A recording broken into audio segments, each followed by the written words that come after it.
कहते हैं कि अंग्रेजों की गुलामी से निजात पाने के लिए जब 1857 में भारतीय स्वतंत्रता सेनानियों ने विरोध किया, प्रदर्शन किया और बाकायदा उसका नाम गदर रखा गया, उस स्वतंत्रता के आंदोलन को गदर कहा गया।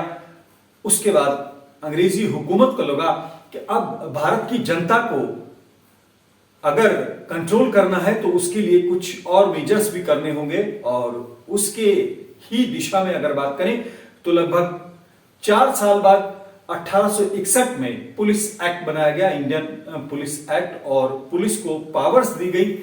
और उसके बाद जनता को कंट्रोल करने के लिए पुलिस के हाथ में डंडे के साथ साथ कुछ ऐसी अनलिमिटेड सो कॉल्ड पावर्स आ गई जो कि बहुत ज्यादा थी, और उसमें कई ऐसी प्रोविजंस थे, कई ऐसे उसमें प्रावधान थे जिसमें लगता यह था कि पुलिस के पास पावर्स बहुत है लेकिन जनता के पास कोर्ट के अलावा कोई रास्ता नहीं है। इसके विस्तार में जाने के बजाय हम आपको शॉर्ट में बता दें कि तमाम चीजें ऐसी हुई जिसके बाद आरोप ये लगते रहे कि पुलिस का जो रूप है, पुलिसिया रूप है, पुलिस का जो माइंडसेट है वो एक अलग तरह का है। वर्दी का रौब, डंडे वाली पुलिस, और ये तमाम तरह की छवि बनती गई।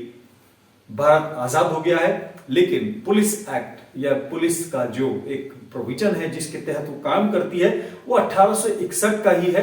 यह अलग बात है कि भारत के अलावा भी कई देशों में यही एक तरह से थोड़ा बहुत चेंज के साथ साथ पुलिस एक्ट इसी तरह के प्रोविजंस के साथ है। हालांकि अमेंडमेंट बहुत हुए हैं लेकिन दुनिया के कई और देशों में भी पुलिस के रवैये को अगर बात करें तो इसी तरह का रहा है। लेकिन भारत के अलावा कुछ देशों की पुलिस सिर्फ डंडे वाली पुलिस नहीं है बल्कि फ्रेंडली भी है, क्योंकि अगर वो डंडा मारती है तो बाढ़ के दौरान राहत सामग्री भी वही बांटती है, कंबल भी वही बांटती है, और कई बार जनता से अट्रैक्शन करने के लिए और इंटरेक्शन करने के लिए उसके पास कई मौके होते हैं।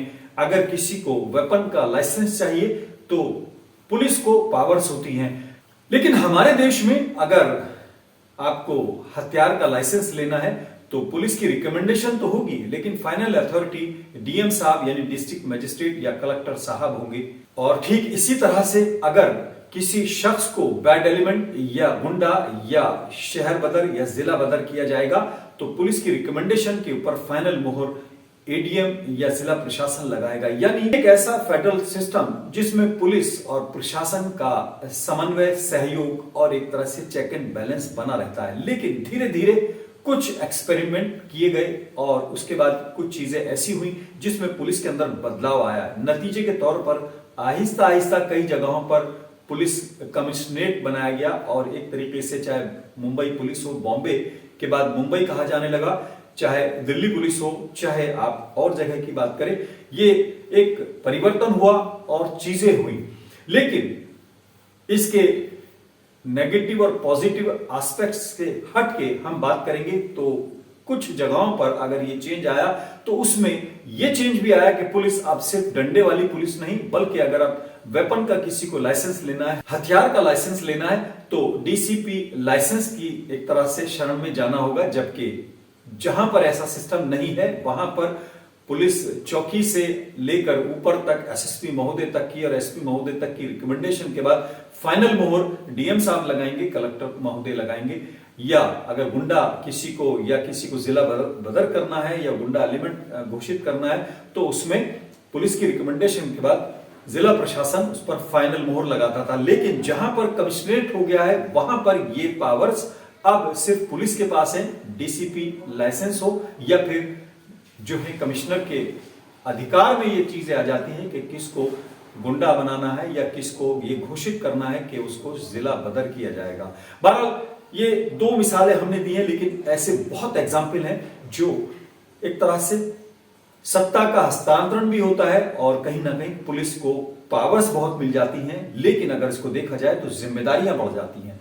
पावर्स के साथ साथ जिम्मेदारी एक ऐसा फैक्टर है जिसको नजरअंदाज नहीं किया जा सकता, और कभी कभी इसके मिसयूज के बाद ही पुलिस की छवि फिर उसी कटघरे में आ जाती है कि पुलिस या एक तरह से स्टाइल।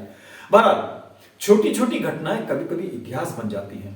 1976 में हम हालांकि ज्यादा बड़े नहीं थे, लेकिन हमें याद है कि जब गाजियाबाद जिला बना और मेरठ से उसको अलग करके जिला बनाया गया तो वो दिन हमें याद है। और उस समारोह में हमको स्कूल की तरफ से ले जाया गया और हमने उस समारोह में सिर्फ इतना याद है कि अलग अलग चीजें हुई, बैंड बजा, कई भाषण हुए, किस किस ने भाषण दिए, कौन कौन उस जमाने के अधिकारी थे, ये तो भले याद ना हो, लेकिन ये याद है कि जब जिला बना तो हमको मालूम है कि आज हम अलग तौर पर जिले के तौर पर स्थापित हो गए हैं। उसके नतीजे अब लोगों को महसूस हो रहे होंगे। बिल्कुल ठीक इसी तरीके से अगर आप बात करेंगे 30 नवंबर 2022 गाजियाबाद के अंदर पुलिस कमिश्नरेट शुरू हो गया है उत्तर प्रदेश के 3 शहरों की तरह, आगरा, प्रयागराज और गाजियाबाद।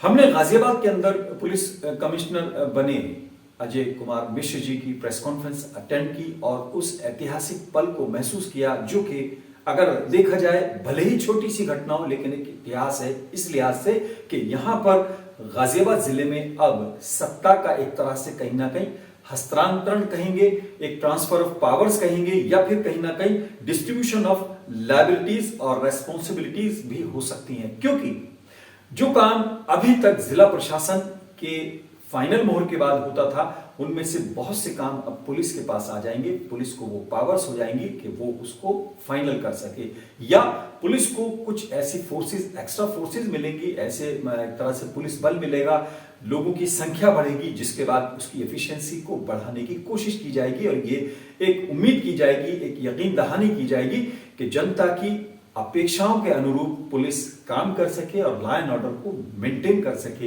ये बिल्कुल सच्चाई है कि गाजियाबाद एक इंपॉर्टेंट शहर है। गेटवे ऑफ यूपी की बात करें अगर आप, तो दिल्ली के बाद उत्तर प्रदेश में आने के लिए शायद नोएडा और गाजियाबाद ही 2 ऐसे शहर हैं जिनको गेटवे ऑफ यूपी कहा जा सकता है। नोएडा हालांकि अभी हाल ही में कुछ दिन पहले गाजियाबाद से अलग हुआ है, इस लिहाज से अब 2 हो गए, लेकिन अगर इधर से बात करेंगे तो गाजियाबाद भी इंपॉर्टेंट शहर है, जिला है, और इसके लॉ एंड ऑर्डर को लेकर अक्सर सवाल होते रहे। तो आज हम उस प्रेस कॉन्फ्रेंस में रहे और जानने की कोशिश की कि क्या कुछ अलग रहेगा। हमारा मेन क्यूरियोसिटी यही थी कि आगे कैसे समन्वय बनेगा, क्या पुलिस निरंकुश तो नहीं हो जाएगी पावर्स मिलने के बाद, जिसके जवाब में अजय कुमार मिश्र जी बड़ा अच्छा जवाब दिया। उन्होंने कहा कि अभी तक जहां जहां ये एक्सपेरिमेंट किए गए हैं वहां पे कहीं भी रोल बैक नहीं हुआ है, यानी ये एक्सपेरिमेंट कामयाब है। बहरहाल हम गाजियाबाद के मिजाज को समझने की कोशिश करते रहे हैं, हालांकि हमारी पैदाइश भी यहीं की है, यहीं की स्कूलिंग है, यहीं हम पले बड़े हैं, लेकिन यहाँ पर बहुत से सेगमेंट बड़े डिफरेंट है। मीडिया का सेगमेंट भी अपने आप में बहुत डिफरेंट है, क्योंकि यहाँ पर पल पल मीडिया भी करवट बदलता है और युग के साथ साथ कहीं ना कहीं मीडिया की खबरों में भी करवटें होती हैं। लेकिन अगर बात करें, अभी अजय कुमार मिश्र जी ने चार्ज भी नहीं लिया था, 2 दिन पहले खबर लगाई गई कि वो ईमानदार है, यानी ईमानदारी का उनको सर्टिफिकेट एक तरह से अलॉट किया गया मीडिया के कुछ सेगमेंट में। हम इस बात को एक तरह से ना एंडोर्स कर रहे हैं, ना इसका विरोध कर रहे हैं, क्योंकि कई महीने काम करने के बाद मुनिराज जी यहां से गए। अगर बात करें उनकी वर्किंग स्टाइल शहर में देखी है, उसके नतीजे भी देखे हैं, लेकिन एक अधिकारी के आने से पहले उनको ईमानदारी का सर्टिफिकेट दिया गया, तो अब उम्मीद की जाती है कि ये ईमानदारी का सर्टिफिकेट सत्य भी साबित हो। बहरहाल हम उस बहस में न पड़ के सिर्फ ये जानना चाहते हैं कि आगे क्या होगा।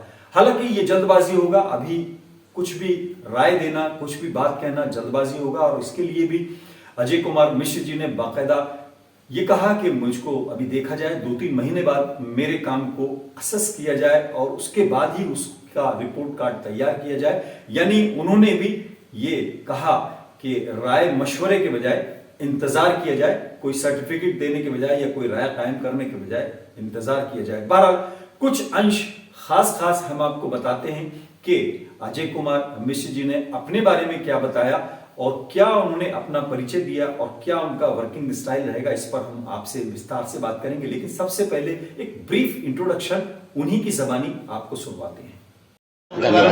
तो मैं एक छोटा सा अपना परिचय दूंगा। मैं मूल रूप से जनपद बलिया उत्तर प्रदेश का रहने वाला हूँ। ईस्टर्न यूपी का ईस्टर्न मोस्ट डिस्ट्रिक्ट है, और पिछले लेकिन 1980 है। मैं BA हिस्ट्री ऑनर्स हूँ और 2003 बैच का IPS ऑफिसर हूँ। करीब 12 वर्ष मैंने उत्तर प्रदेश में अपनी सेवाएं देने के बाद केंद्रीय प्रतिनियुक्ति पे गृह मंत्रालय में गया था मैं 2015 में, और अभी 2 महीने पहले ही मैं सेंट्रल डिप्यूटेशन से वापस आया। जहाँ तक जनपदीय पुलिस के अनुभव की बात है तो 10 जनपद मैंने किए। पहला जनपद मैंने 2006 में एज एसपी सुल्तानपुर किया था। दूसरा जनपद भी संयोग से मेरा एसपी सुल्तानपुर ही था। 2007 में दूसरी नियुक्ति हुई थी। सुल्तानपुर के बाद मैंने इटावा की पोस्टिंग की है। इटावा, फिर महोबा, महोबा के बाद बागपत, बागपत के बाद प्रतापगढ़, प्रतापगढ़ के बाद मैनपुरी, मैनपुरी के बाद वाराणसी, वाराणसी के बाद कानपुर नगर। ये मेरी जनपदीय पुलिस की पोस्टिंग रही है, जिसमें जनपद मैनपुरी की पोस्टिंग और जनपद कानपुर नगर की posting election commission of India द्वारा डिसाइड की गई थी। 2009 के जो इलेक्शंस होने थे, जनरल इलेक्शंस, तो मैनपुरी में इलेक्शन कमीशन ने मुझे पोस्ट किया था। और जब 2014 के जनरल इलेक्शंस होने थे तो इलेक्शन कमीशन ऑफ इंडिया ने मुझे कानपुर नगर का एसएसपी बनाया था। जनपदीय पुलिस के अलावा एंटी टेरर स्क्वाड ATS इकाई, उसका भी मैं करीब 1 साल तक एसएसपी रहा हूँ। उसके अलावा 2-3 उत्तर प्रदेश जो PSC हम बोलते हैं, जैसे प्रोविंशियल आर्म कांस्टेबलरी, वो भी मैंने कमांड की है। भारत सरकार में करीब 4 वर्ष मेरी नियुक्ति नई दिल्ली में हेडक्वार्टर्स में रही है। जैसा कि हमारे मन में भी सवाल था और शहर के मन में भी सवाल है कि ये जो व्यवस्था बदली है या ये एक नई व्यवस्था लागू की गई है, इसके अंदर फर्क क्या होगा। उस फर्क को डिफाइन करने की भी कोशिश नए पुलिस कमिश्नर साहब ने की है और उन्होंने बताया है कि अपेक्षाएं भी बढ़ेंगी और एफिशिएंसी भी बढ़ेगी, यानी पुलिस की जो वर्किंग स्टाइल है उसमें सुधार आएगा और जनता को जो एक उम्मीद होती है उसको पूरा करने की पूरी कोशिश की जाएगी। एक कुछ समस्याएं होती हैं जो बड़ी जनरल होती हैं, जो सभी जगह होती हैं कॉमन, और कुछ समस्याएं होती हैं जो स्पेसिफिक होती हैं, डिस्ट्रिक्ट के हिसाब से अलग अलग होती हैं। जो जनरल समस्याएं होती हैं उसका कह सकते हैं कि एक रूटीन का सलूशन होता है। जो स्पेसिफिक समस्याएं हैं वो हम अपनी पुलिस फोर्स से डिस्कस करेंगे। यहाँ जो स्टेक होल्डर्स हैं, सोसाइटी जिसको आप भी रिप्रेजेंट करते हैं, आप में से ज़्यादातर लोग इसी शहर के रहने वाले होंगे, और जो इस शहर के नहीं होंगे तो भी मैं उम्मीद करता हूँ कि लंबे समय से इस शहर में काम कर रहे होंगे। तो सोसाइटी को ज़्यादा एक्सपोजर है, सोसाइटी हमारी पुलिस फोर्स को ज़्यादा एक्सपोजर है। और पुलिसिंग वैसे भी एक टीम वर्क है। अपनी टीम से विचार विमर्श करने के बाद जो की एरियाज़ हैं, चाहे वो क्राइम से रिलेटेड हो, चाहे वो लॉ एंड ऑर्डर से रिलेटेड हो या प्रिवेंटिव मेजर से रिलेटेड हो, उस पर काम किया जाएगा। फोकस एरिया जो शासन की मंशा है कि महिलाओं के प्रति अपराध, कमज़ोर तबकों के प्रति अपराध, एक जनरल है कानून व्यवस्था बनाए रखना, ये शासन की मंशा है। और शासन की मंशा के अनुरूप हमारे स्तर पर भी ये प्रयास किया जाएगा कि इसमें किसी किस्म की कोई कोताही नहीं बरती जाए। जहाँ तक कमिश्नरेट सिस्टम की बात है कि नए कमिश्नरेट से लोगों की अपेक्षाएं बढ़ी हैं, निश्चित तौर पे बढ़ना स्वाभाविक भी है। कमिश्नरेट व्यवस्था को अगर आप थोड़ा सा देखेंगे तो इसमें लोगों की जो उम्मीद होती है कि पुलिस ज़्यादा रिस्पॉन्सिव होगी, ज़्यादा प्रॉम्प्ट होगी और ज़्यादा पीपल फ्रेंडली होगी। और उसके पीछे अपेक्षाएं ये गलत भी नहीं है। सुपरवाइजरी ऑफिसर्स के लेवल बढ़ते हैं, पुलिस को प्रिवेंटिव पावर्स मिलती हैं, इन सब कारण से, और मैन पावर भी हमारी बढ़ती है। शासन ने हमारी मैन पावर बढ़ा भी दी है इस कमिश्नरेट के अनाउंसमेंट के बाद ही। तो बढ़ी हुई मैन पावर है, बढ़ी हुई कुछ लीगल पावर्स हैं, पावर्स या अगर उसको दूसरे सही शब्दों में बोले तो हमारे बढ़े हुए दायित्व हैं। तो निश्चित तौर पे हमारा पहला इमीडिएट ये है कि अगले 10 दिन 15 दिन में इस व्यवस्था को प्राइमरी स्टेज में लॉन्च कर देना, जिसमें सारे DCP को फंक्शनल कर देना, सारे ACPs को फंक्शनल कर देना, जो हमारी कोर्ट्स होती हैं DCPs ACPs की, उनको फंक्शनल कर देना। लॉन्ग टर्म में अगर आप बोलें, अगर उसको 3 महीने या 4 महीने में, तो 3 महीने 4 महीने में एक परसेप्टिबल चेंज दिखाई देना। आज की इस प्रेस कॉन्फ्रेंस में अगर बात की जाए तो एक IPS ऑफिसर को सुनना बड़ा अच्छा लगता है और एक उम्मीद होती है कि एक ऐसा ऑफिसर जो बहुत मेहनत के बाद खासतौर से इंडियन पुलिस सर्विसेज को क्वालिफाई करके देश की सेवा करने के लिए और जनता के अंदर एक सुरक्षा का माहौल पैदा करने की जिम्मेदारी को निभाता है, उसको सुनना और उसकी बातों को, एक एक लफ्ज को, अल्फाज को सुनना बहुत अच्छा लगता है। उसमें कुछ ना कुछ वजन भी होता है। लेकिन अजय कुमार मिश्र जी, जैसा कि उनका एक ट्रैक रिकॉर्ड है और एक बड़ा लंबा अनुभव है, उन्होंने शॉर्ट में क्राइम को भी डिफाइन किया और उन्होंने कुछ ऐसे क्राइम्स का भी जिक्र किया जिनको अक्सर लोग क्राइम तो नहीं मानते, लेकिन यकीनन वो बड़े क्राइम है। ट्रैफिक समस्या नॉर्मली अगर आप ट्रैफिक की बात करते हैं, हम क्राइम, जो पुलिस का जो ट्रेडिशनल माइंडसेट होता है या सोसाइटी का या आप लोगों का भी पुलिस को जज करने का पैरामीटर होता है कि क्राइम अगर बढ़ गए तो उस पर हम पुलिस को फेल होने का एक तमगा दे देते हैं। बट मान लीजिए हीनियस क्राइम ही हो रहा है या कुछ क्राइम भी हो रहे हैं एक दिन में किसी भी जनपद में, आज मैं यहाँ के डेली क्राइम रिपोर्ट देखा, 40-50 के आसपास FIR होती है एक जनपद में, जिसको हम कॉग्निजेबल ऑफेंस बोलते हैं, जिसका पुलिस संज्ञान लेती है, उसकी भी रचना करती है। लेकिन अगर एक चौराहे पे जाम लगा है और वो जाम सिर्फ आधे घंटे के लिए है, तो उस आधे घंटे के जाम में कम से कम 2000, 4000, 5000 लोग प्रभावित होते हैं। तो किसी को समय से कोई अपने कार्यालय नहीं जा पा रहा है, समय से कोई अपने घर नहीं जा पा रहा है, स्कूल से छूटने के बाद छोटा बच्चा स्कूल में बैठ के, स्कूल बस में बैठ के और गर्मी में परेशान हो रहा है, ये भी अपराध है। एकदम शुद्ध लीगल टर्म्स में बात करें तो ये भी है ना, किसी का रास्ता रोकना, तो ये भी एक अपराध है। और ये जो ट्रैफिक का इशू होता है, ये अपराध ज़्यादा पूरी सोसाइटी को प्रभावित करता है। एक गृहिणी भी परेशान होती है, जिसको शॉपिंग के लिए सब्जी और दाल और घर का राशन खरीदने के लिए 2 किलोमीटर दूर जाना होता है। एक 3 साल 4 साल का बच्चा भी, जो कोई काम नहीं करता लेकिन उसको अपने स्कूल जाना होता है, एक बार और एक बार आना होता है, वो भी सफ़र करता है। जो जॉब कर रहा है, जो बिज़नेस कर रहा है, वो भी सफ़र कर रहा है। इवन जो सिर्फ और सिर्फ एंटरटेनमेंट के लिए निकला है, वो भी सफ़र करता है। तो ये एक ऐसा अपराध है जिससे पूरा का पूरा समाज सफ़र करता है, और कई बार एक दिन में कई बार करता है। जी हाँ, ट्रैफिक जैम हर शहर में अगर बात करें, खासतौर से दिल्ली एनसीआर में, तो एक आम बात बन गई है। अगर आप कहीं जाते हैं तो आप पहले ही आधा घंटा या 1 घंटे का मार्जिन लेके चलते हैं, क्योंकि ट्रैफिक जैम मिलेगा। उसको बड़ी गंभीरता से डील करने की बात की है अजय कुमार मिश्र जी ने। लेकिन इसके अलावा भी कई ऐसे क्राइम हैं जिनको लेकर अजय कुमार मिश्र प्लान बना रहे हैं। हालांकि जल्दबाजी होगा कि क्या वो प्लान है क्या नहीं है, लेकिन उम्मीद की जाती है कि शायद गाजियाबाद की जनता को अब लॉ एंड ऑर्डर के अंदर एक सुधार नजर आएगा। चेंज 2 होते हैं, एक वो होते हैं जिनको देखने के लिए आपको आंकड़े की ज़रूरत पड़ती है, और एक चेंज वो होता है जो ऐसे ही महसूस होता है, मुझे बताने की ज़रूरत नहीं पड़ती या किसी को बताने की ज़रूरत नहीं पड़ती कि साहब हमने ये परिवर्तन ला दिया। तो कोशिश होगी कि 2-3 महीने में हम परसेप्टिबल चेंज भी लें। कुल मिलाकर गाजियाबाद के अंदर एक नई व्यवस्था शुरू हो गई है पुलिसिंग की, और पुलिस का काम अगर बात करें, विसल ब्लोअर भी है, और विसल ब्लोअर के बाद एक्शन लेने का भी है, और एक्शन लेने के बाद उस एक्यूज को, खास तौर से जिसके ऊपर आरोप लगते हैं, चाहे वो रंगे हाथों ही क्यों ना पकड़ा गया हो, उस पर अगर बात करें कन्विक्शन की या सजा दिलाने की, तो वो ले जाकर अदालत के सामने पेश करना और उसको फिर साबित करने की जिम्मेदारी है। ये अगर बात करें पुलिसिंग का एक शॉर्ट परिचय है कि अपराध को रोकने के लिए, अपराधी में खौफ पैदा करने के लिए विसल बजाएं, उसको अलर्ट करें, फिर उस पर एक्शन लें, और अगर एक्शन के बाद भी क्राइम वो कमिट करता है या कमिट करने की कोशिश करता है, तो भी उसके अंदर आईपीसी के सेक्शंस हैं, चाहे हत्या हो या ना हो, लेकिन 307 और 302 में फर्क करते हुए उसको अदालत तक ले जाना और कन्विक्शन कराना। और यही शायद पुलिस की सबसे बड़ी चुनौती है कि कन्विक्शन रेट लगातार एक चुनौती है, कम से कम भारत के अंदर हर स्टेट की पुलिस के लिए। तो उम्मीद की जाती है कि अगर पुलिस अपनी वर्किंग के साथ साथ अपनी टीम के अंदर भी सुधार करेगी तो यकीनन उसमें बदलाव आएगा। क्योंकि अगर बात करें ऊपर से नीचे सुधार की या नीचे से ऊपर के सुधार की, तो ये एक बहुत बड़ा सवाल है। कई लोगों का मानना है कि अगर अपर लेवल पर सुधार हो जाता है और वहां पर अच्छे अधिकारी आ जाते हैं तो यकीनन नीचे भी चीजें सही हो जाती हैं। लेकिन बेस अगर मजबूत होगा, यानी नींव अगर मजबूत होगी, तो इमारत यकीनन मजबूत होगी।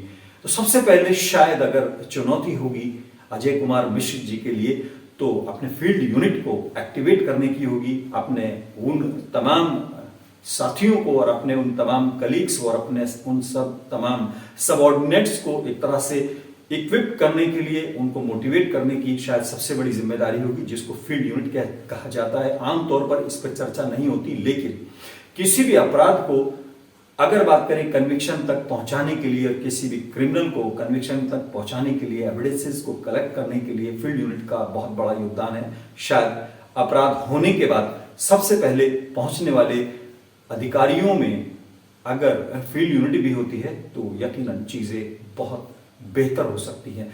फील्ड यूनिट बार बार हमने इसलिए जिक्र किया कि अक्सर इसको लेकर बहुत ज्यादा चर्चा नहीं होती है। मीडिया में तो खास तौर से बहुत चीजें सतही आजकल हो रही हैं, लेकिन इन सब्जेक्ट्स पर और इन चीजों पर चर्चा कम होती है।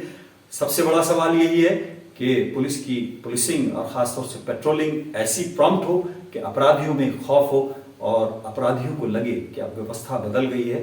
हालांकि वो भी अपनी मॉडस ऑपरेंडी बदलते हैं, लेकिन अगर पुलिस चुस्त दुरुस्त है तो यकीनन उनका जो खौफ है वो उनको यहाँ से पलायन करने को मजबूर कर देता है। हालांकि पुलिस के पास बहुत से ऐसे मीन्स हैं हमेशा से, वो एनकाउंटर हो या गूंज काटना हो। गूंज काटना शायद आपने नहीं सुना होगा, किसी जमाने में जो क्रिमिनल थे, ड्रेडेड क्रिमिनल जो आमतौर पर काबू से बाहर होते थे, उनकी गूंज काट दी जाती थी। एड़ी के पीछे की नस को काटने के बाद उसको ऐसा कर दिया जाता था कि वो चल तो फिर सकता था लेकिन ना भाग सकता था, ना अपनी एफिशिएंसी को पूरी तरह से यूटिलाइज कर सकता था।